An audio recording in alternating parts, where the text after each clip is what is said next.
저는 여러분을 오래된 벗이라 부르고 싶습니다. 제가 이 나이까지 살아보니 우리가 서로 만난 것이 그저 어제 오늘의 짧은 인연이 아니라 긴 세월의 강물을 함께 건너온 귀한 사이라는 생각이 들기 때문입니다. 100년 가까이 살아오면서 인생에서 가장 후회되는 건 돈을 적게 번 것이 아니었습니다. 가장 큰 실수는 내 인생이라는 기차에 너무 많은 사람을 억지로 태우려 애썼다는 것이었습니다. 정작 내 속마음을 알아주는 진짜 친구는 없는데 그저 조용한 게 무서워서 빈자리를 아무나로 채웠던 적이 얼마나 많았는지 모릅니다. 이르니 넘은 삶은 무언가를 더해서가 아니라 뺄셈을 잘해야 완성됩니다. 이 말이 차갑게 들릴지 몰라도 사실은 우리 남은 새를 살리는 귀한 저반입니다. 젊을 때는 기운이 샘물처럼 솟아나지요. 그래서 조금 흘려버려도 금방 다시 찹니다. 하지만 노년의 기력은 마치 항아리에 담긴 물과 같습니다.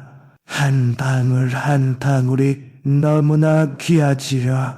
그런데도 의미 없는 모임이나 체면 치레하느라 먹는 식사, 만나고 나면 오히려 기운이 쭉 빠지는 관계에 아까울 시간을 쓰면 어떻게 되겠습니까? 그건 마치 귀한 물이 든 항아리에 구멍을 내는 것과 같습니다.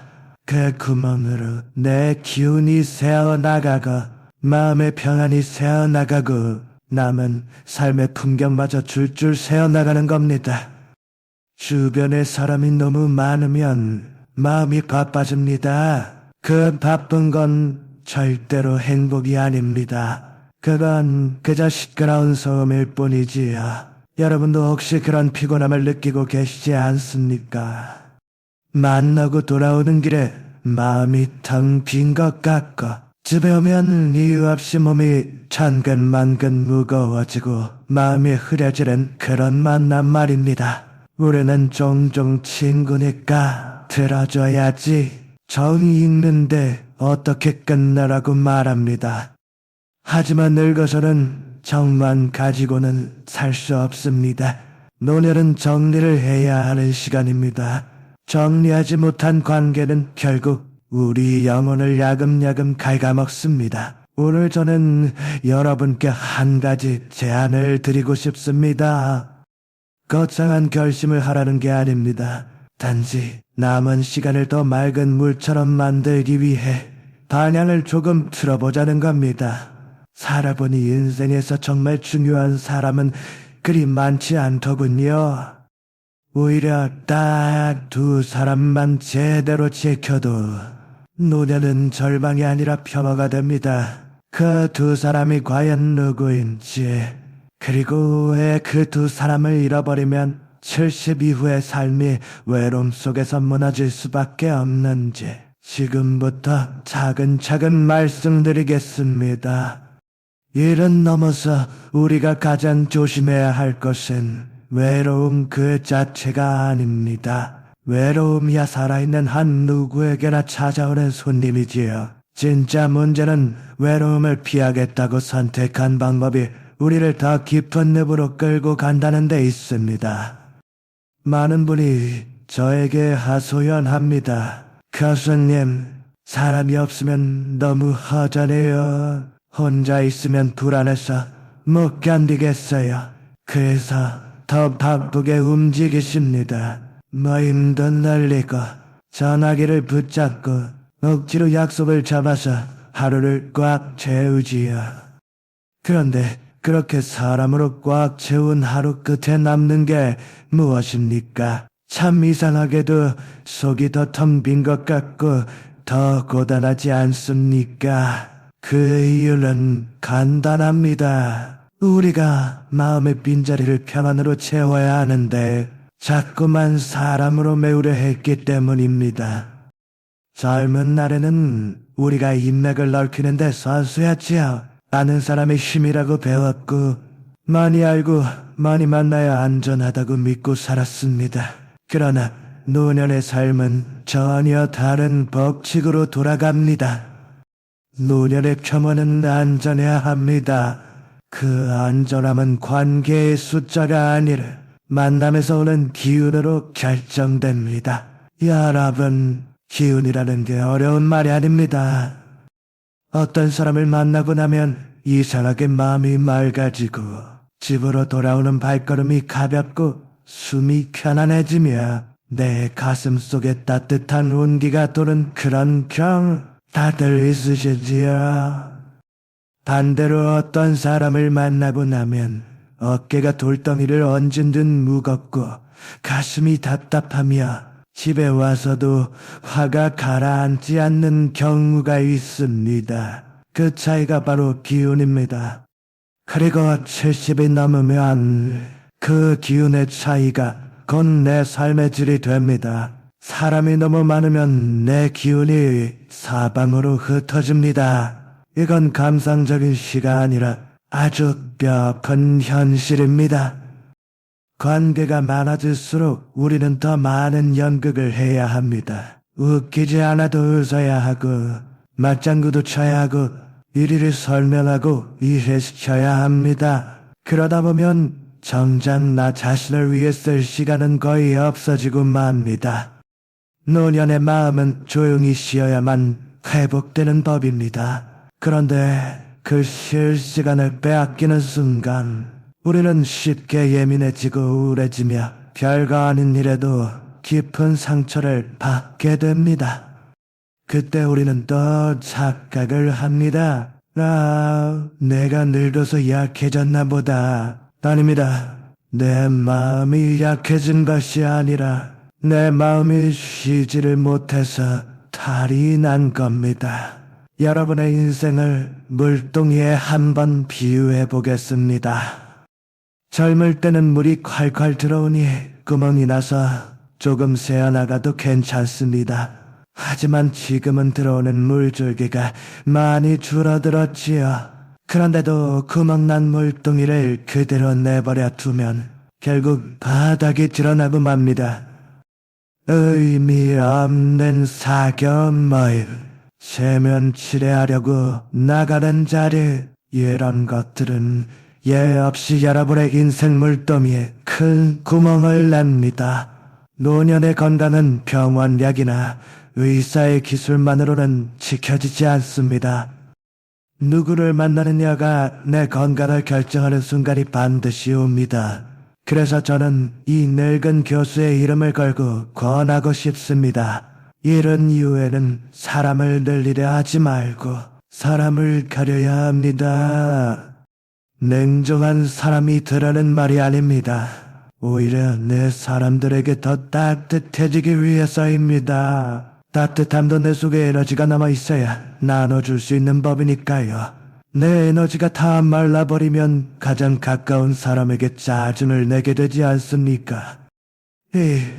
질문 하나가 여러분의 남은 삶을 바꿀 수 있습니다.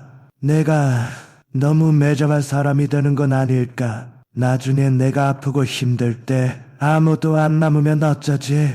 이런 불안한 마음이 드실 겁니다. 하지만 70 이후의 삶에서 진짜 위험한 건 곁에 사람이 없는 게 아니라 나를 갉아먹고 소모시키는 사람들이 곁에 남아있는 것입니다. 외로움은 견딜 수 있습니다. 하지만 기운이 소모되는 건 몸을 무너뜨립니다. 그리고 몸이 무너지면 마음도 같이 와르르 무너집니다. 저는 여러분께 관계를 정리하는 기준을 아주 쉽게 일러드리고 싶습니다. 첫째, 그 사람을 만나고 나서 내 기운이 살아나는가? 둘째, 그 사람과 이야기를 나누면 내 삶이 더 맑아지는가? 셋, 시간이 지날수록 그 관계가 나를 귀한 사람으로 대접해 주는가? 이 세 가지 중에서 하나라도 계속 어긋난다면 그 관계는 이미 우리 인생의 물더미에 구멍을 내고 있는 겁니다. 우리는 지난 긴 세월 동안 이런 해로운 관계들을 정이라는 이름으로 포장하며 끌고 왔습니다. 그러나 정은 귀한 보석이지 나를 짓누르는 무거운 짐이 되어서는 안 됩니다. 특히 노년을 병들게 하는 관계에는 똑같은 특징이 하나 있습니다. 만나면 늘 불평불만이 쏟아진다는 겁니다. 자식 험담, 세상탓, 건강 타령, 남의 술. 처음에는 그래도 친구니까 내가 들어줘야지 하면서 귀를 빌려주고 마음을 내어줍니다. 그런데 그 넋두리가 한 번으로 끝나던가요? 아닙니다. 만날 때마다 반복됩니다. 그리고 그 반복되는 나쁜 말들은 우리 마음바닥에 시커먼 자국을 남깁니다.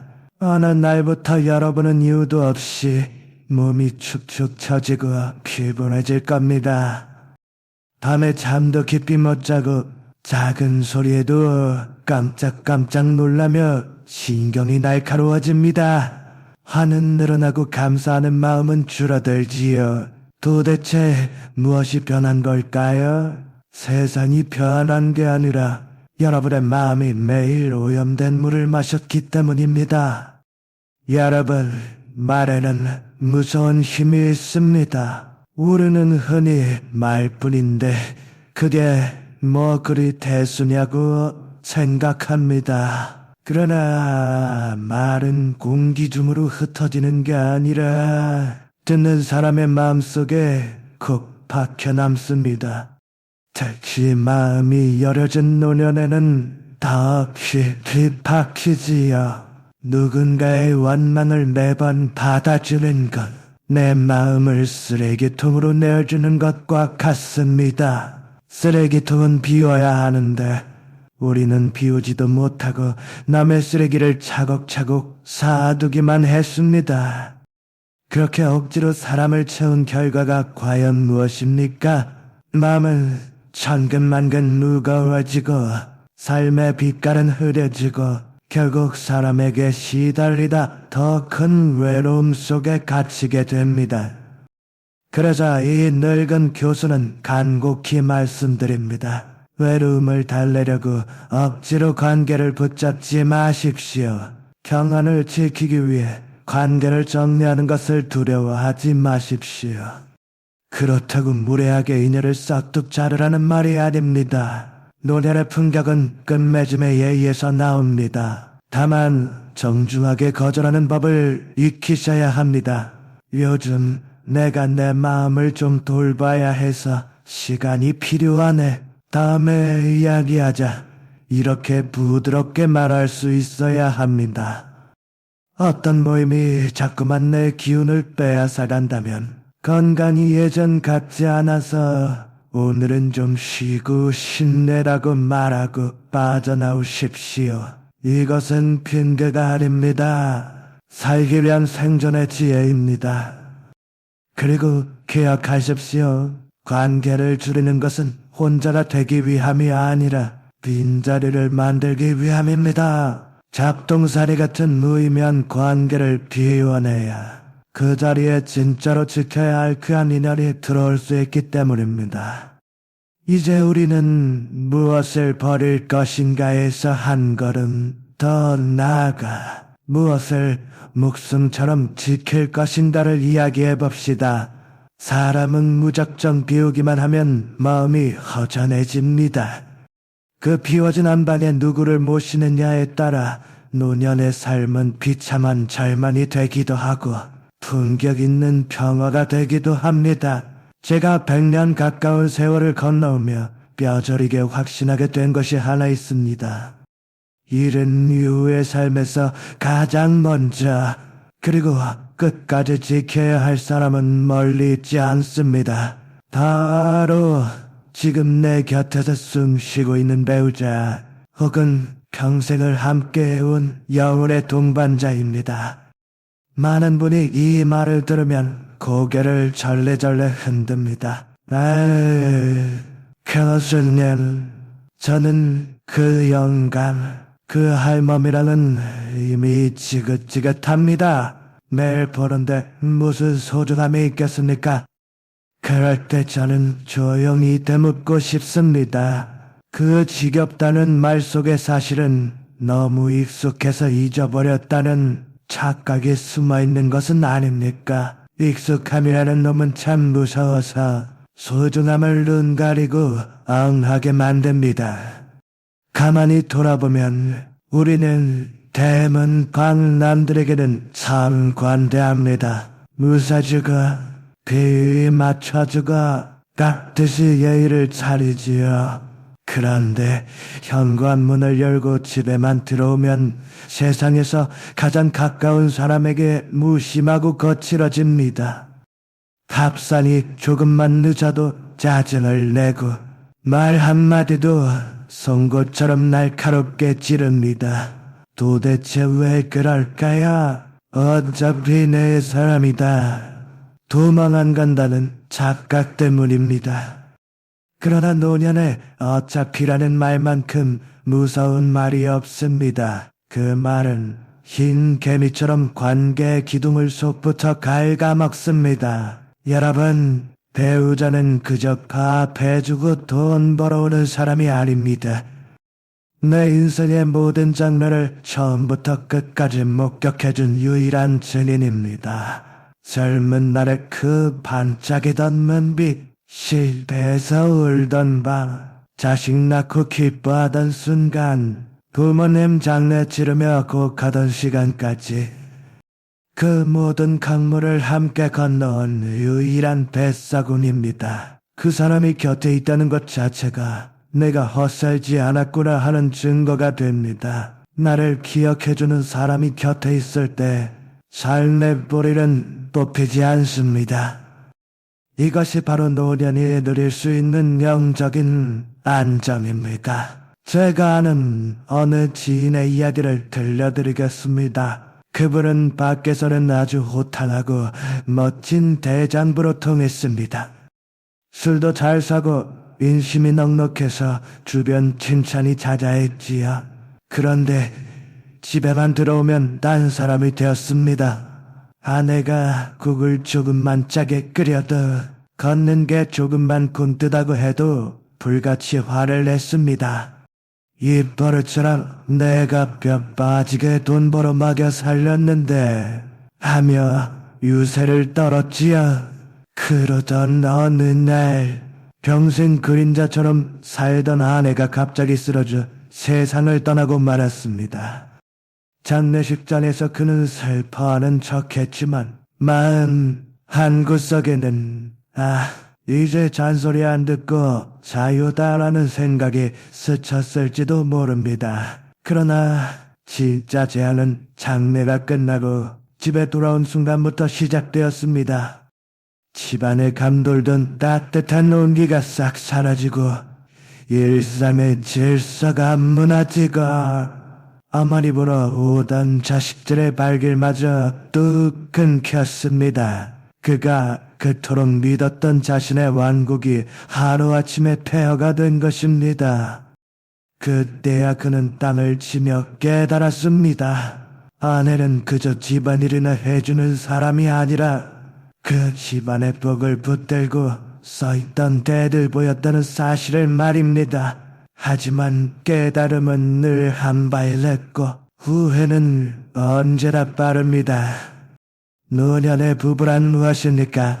젊은 날에는 불타는 사랑과 열정으로 살았을지 몰라도 늙어서는 서로의 생명을 지탱하는 지팡이가 되어주는 사이입니다. 흰머리 상한 두 노인이 말없이 마주 앉아 차 한 잔을 나누는 그 평온한 장면, 그 모습이야말로 세상의 어떤 풍파도 막아내는 가장 강력한 방패입니다. 그러니 오늘부터 당장 태도를 바꾸십시오. 이것은 상대를 위한 희생이 아닙니다. 여러분 자신의 남은 삶을 지키기 위한 가장 지혜로운 투자입니다. 배우자에게 건네는 고운 말 한마디, 따뜻한 눈빛 하나가 집안의 공기를 훈훈하게 만들고 그 공기가 여러분의 단잠을 부르고 그 잠이 결국 여러분의 건강을 지킵니다. 배우자를 귀하게 모시는 일은 곧 자기의 인생을 귀하게 대접하는 일과 같습니다. 배우자를 지키는 일이 노년의 첫 번째 기둥이라면 두 번째 기둥은 더 가까운 곳에 있습니다. 그러면서도 우리가 평생 가장 홀대하고 무시해온 사람, 내가 태어나 안 하고 울던 순간부터 마지막 숨을 거두는 순간까지 단 1초도 내 곁을 떠나지 않는 유일한 동반자, 바로 나 자신입니다. 많은 분이 이 말을 들으면 피식 웃으십니다. 아이, 교수님, 그건 너무 뻔한 공자님 말씀 아닙니까? 하지만 저는 100년 가까이 살면서 그 뻔한 것이 무너져서 인생 전체가 와르르 무너지는 꼴을 수도 없이 보았습니다. 우리는 평생 나라는 이름보다는 역할로 살아왔습니다. 누구네 아버지, 누구네 엄마, 맏며느리, 집안의 가장, 그 무거운 감투를 쓰고 역할을 해내느라 점점 나라는 사람은 뒷방 늙은이처럼 밀려나 있었습니다. 자식 입에 좋은 고기 넣어주느라 나는 국물만 마시고 가족들 때때옷 입히느라 나는 다 늘어날 러닝 셔츠를 입으면서 그것이 사랑이고 희생이라고 굳게 믿었습니다.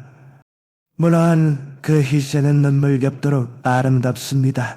하지만 그 헌신이 독이 되어 돌아오는 순간이 반드시 옵니다. 그때 우리는 답안에서 묻습니다. 내가 어떻게 살았는데 왜 내 인생이 갑자기 이렇게 허무해졌지? 하지만 갑자기가 아닙니다. 아주 오래전부터 내 마음은 병들고 있었는데 우리가 애써 외면했을 뿐입니다. 제 고향에 최 여사라는 분이 계셨습니다. 평생 동네에서 밥 없이도 살 천사표로 통했지요. 남편의 고약한 술주정도 다 받아주고 시부모 강수발도 큰 말 없이 하고 자식들 뒷바라지의 뼈가 으스러져라 이랬습니다. 그녀의 입버릇은 늘 같았습니다. 나는 아무거나 먹어도 배부르다. 나는 괜찮다. 그녀는 자신을 돌보는 일을 사치스러운 죄로 여겼고 자신의 감정을 살피는 법을 잊어버렸습니다. 그러다 70이 넘어 덜컥 큰 병이 찾아왔습니다. 아프고 나면 이래 내가 희생했으니 가족이 나를 지극정성으로 돌봐주겠지 기대하게 됩니다. 그러나 현실은 냉혹한 겨울바람 같았습니다. 병원비 문제로 자식들이 서로 눈치를 보고 어머니를 걱정하기보다는 짐으로 여기는 기색이 역력했습니다. 최 여사는 눈을 감기 전 제 손을 잡고 쉰 목소리로 이렇게 말했습니다. 교수님, 자식들이 나를 귀찮아하는 게 슬픈 게 아닙니다. 가만히 생각해보니 평생 나를 가장 먼저 버리고 학대한 사람은 바로 나 자신이었습니다. 그 말이 시퍼런 칼처럼 제 가슴을 베고 지나갔습니다.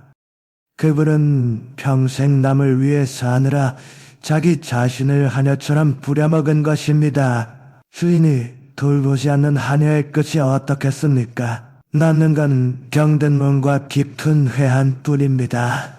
여러분, 저는 이것을 도덕의 문제가 아니라 생존의 법칙으로 봅니다.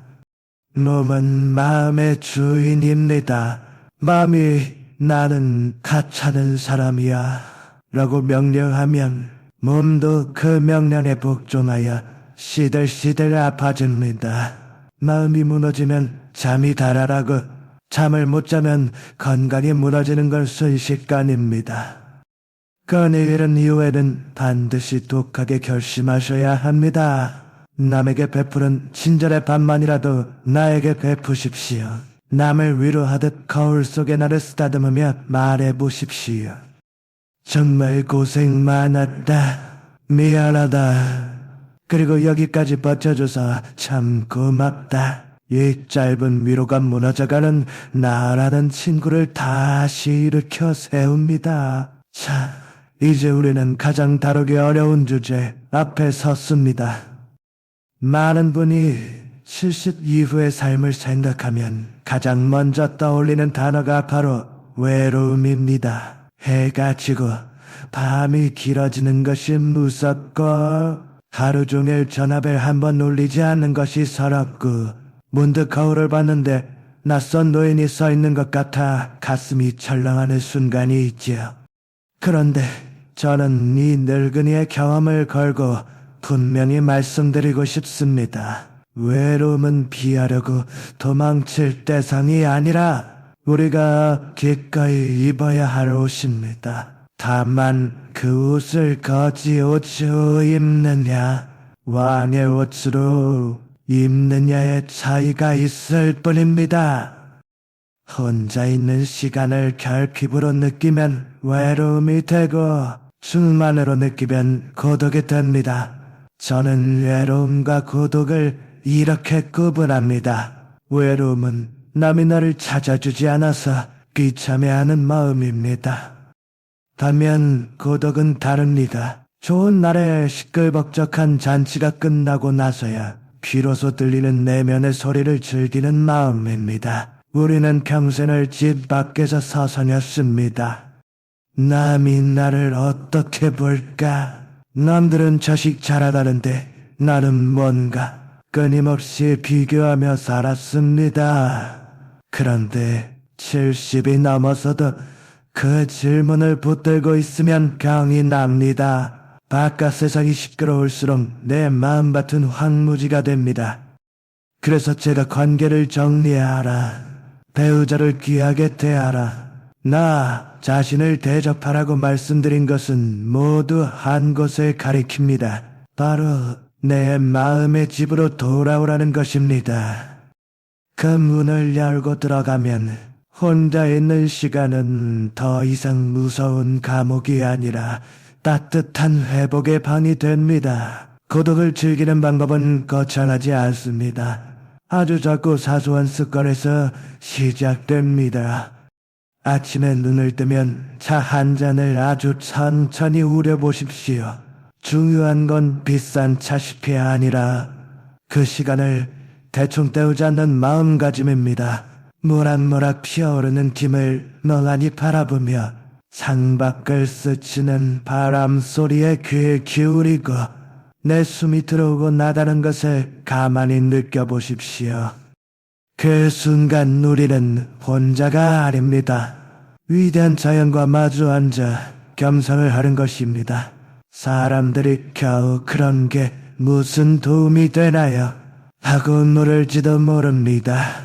하지만 이 늙은 교수는 그 순간이야말로 우리 어르신들의 마음 건강을 지키는 가장 귀한 보약이라고 생각합니다.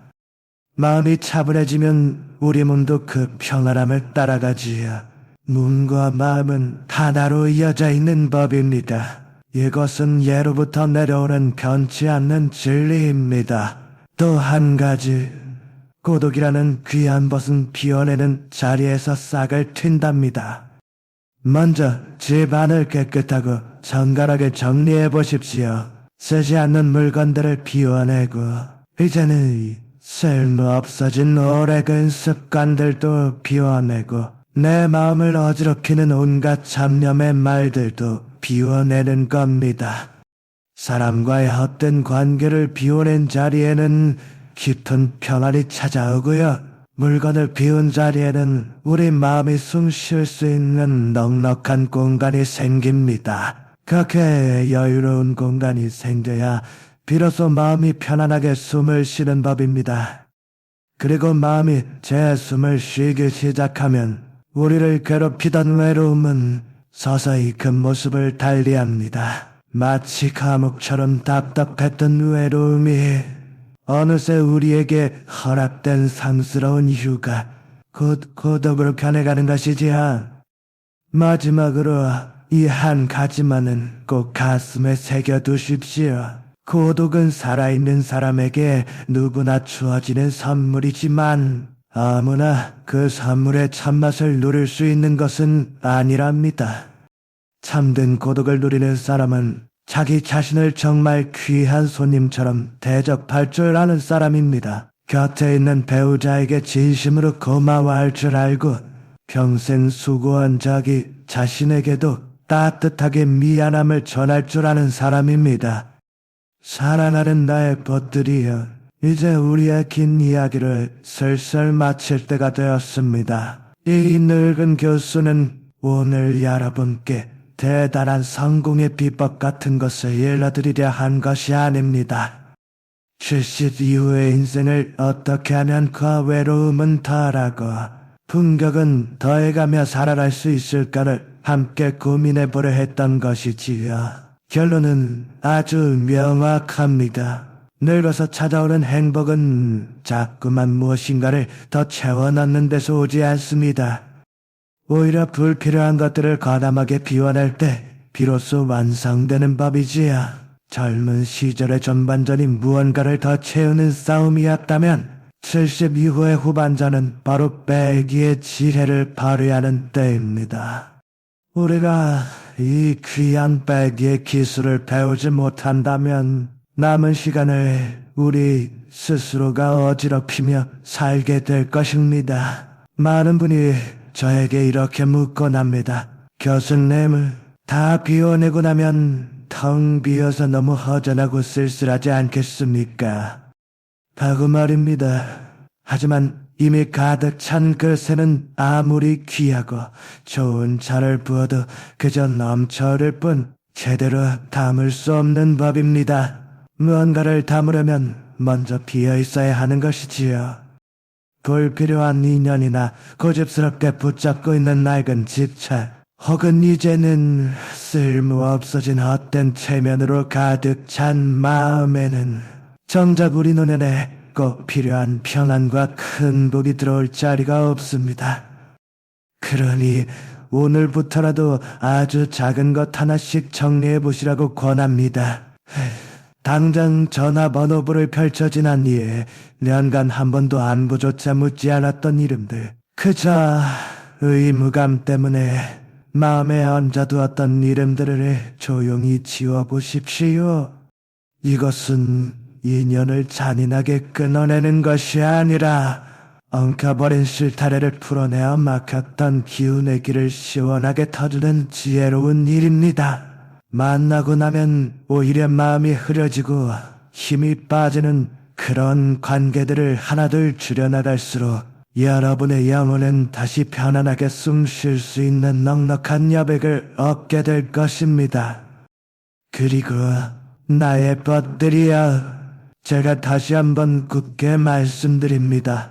우리가 끝까지 지켜야 할 사람은 그리 많지 않답니다. 진정으로 지켜야 할 단 두 사람, 바로 나의 배우자와 나 자신을 놓치지 않는다면 노년은 절망이 아니라 깊고 고요한 평화가 될 것입니다. 배우자를 귀하게 모시는 일은 그저 감상적인 착한 마음이 아니라 우리 집안의 온화한 공기를 지키는 아주 현실적이고 지혜로운 전략이 됩니다. 그리고 나 자신을 존중하고 살아가는 것은 이기적인 마음이 아니라 남은 삶의 길을 씩씩하게 걸어갈 튼튼한 체력을 기르는 일입니다. 이 두 기둥에 우리 삶을 굳건히 받쳐주고 있다면 설령 주변이 고요해져도 그 고요함이 결코 두려움이 되지 않습니다. 그 고요함은 곧 참된 고독으로 들어가는 문이 되고 그 고독은 여러분을 세상 어떤 것에도 얽매이지 않는 자유로운 존재로 만들어줄 것입니다. 외로움과 고독은 그야말로 하늘과 땅만큼이나 다른 것입니다. 외로움은 다른 사람이 나를 찾아주지 않아 서럽고 비참해하는 마음이라면, 고독은 다른 누가 곁에 없어도 내 안에서 스스로 넉넉함과 충만함을 느끼는 마음이지요. 고독은 우리 노년에게 주어지는 마지막이자 가장 성스러운 휴가와 같습니다. 젊은 시절에는 다른 사람을 위해 정신없이 달리느라 정작 내 숨소리조차 제대로 듣지 못했습니다. 이제는 그 누구도 아닌 우리 자신의 고요한 숨소리에 귀 기울일 때입니다. 그렇게 고요하고 깊은 침묵 속에서 우리는 오히려 더욱 단단하고 견고해집니다.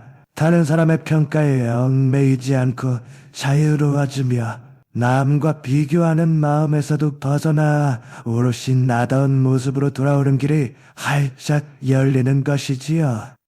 네, 그래서 오늘 밤 사랑하는 벗들에게 작은 숙제 하나를 내어드리고 싶습니다. 잠자리에 들기 전 단 10분만이라도 텔레비전을 끄고 들고 있던 전화기를 내려놓은 채 고요하게 앉아보십시오. 그리고 마음속으로 깊이 2번의 감사 인사를 건네보십시오. 첫 번째는 평생 함께한 배우자에게, 혹은 이제는 추억 속에만 남아있는 그 사람에게 함께 해줘서 정말 고마웠어라고 따뜻하게 속삭여보십시오. 2번째는 밤낮 없이 뛰는 여러분, 자신의 심장에게 고비고비 인생길을 걸어온 무릎에게, 세월의 흔적이 고스란히 담긴 주름진 손에게 정말 고생 많았다, 이 모진 세월 버텨줘서 참 고맙다라고 진심을 전해보십시오. 이 2번의 진심 어린 감사가 여러분 마음속 깊이 박혀있던 묵은 응어리들을 조용히 풀어줄 것입니다. 마지막으로 간곡히 부탁드립니다. 부디 여러분 자신을 세상에서 가장 귀한 손님처럼 정성껏 대접해 주십시오. 혼자서 식사를 한다고 해서 대충 아무거나 드시지 마십시오. 아껴두었던 가장 예쁜 그릇을 꺼내 깨끗하고 정갈하게 담아 맛있게 드십시오. 오래되고 낡은 옷 대신 편안하고 단정한 옷을 골라 입으십시오. 이것은 남에게 잘 보이려는 것이 아니라 거울 속에 비친 우리 자신에게 가장 깊은 예의를 갖추는 일입니다. 내가 스스로를 귀하게 여겨주는 그 순간부터 삶 또한 우리를 귀하게 대접하기 시작할 것입니다.